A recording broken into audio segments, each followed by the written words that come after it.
Foundation of America committee సభ్యురాలు శ్రీమతి ఆకునూరి శారద గారిని పురస్కృతిని స్వీకరించవలసిందిగా ఆహ్వానిస్తూ ఉన్నాం.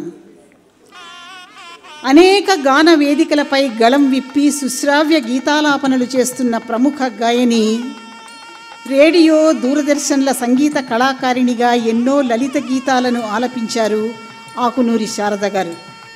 ఈటీవీ వారి సరిగమల పోటీలో ప్రథమ స్థానంలో నిలిచారు. పలు సినీ ప్రముఖులను ఇంటర్వ్యూ చేశారు.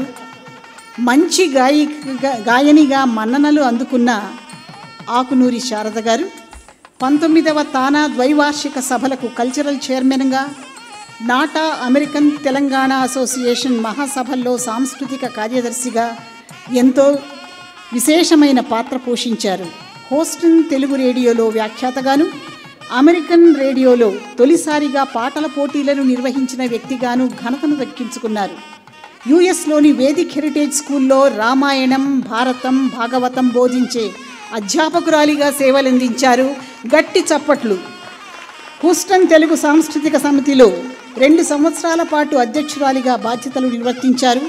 సంగీతమే కాక సాహిత్యం మీద కూడా ఎంతో మక్కువ కలిగిన శారద గారు అనేక తెలుగు పుస్తకాల ప్రచురణ బాధ్యతల్ని కూడా చేపట్టారు. వాటిపై వచ్చే ఆదాయాన్ని వికలాంగులకు, వృద్ధ కళాకారులకు అందిస్తూ ఉన్నారు. కుసుమ కోమల గాయనిగా పేర్గాంచిన శారద గారు గానరత్న, అమెరికా గానకోకిల, గాంధర్వ రసవర్షిణి బిరుదుల్ని, సత్కారాలని పొందారు. వారికి మనసారా అభినందనలు. ఏవి కరతాళ ధ్వనులు, కోటి శబ్ద తరంగాలతో మ్రోగాలి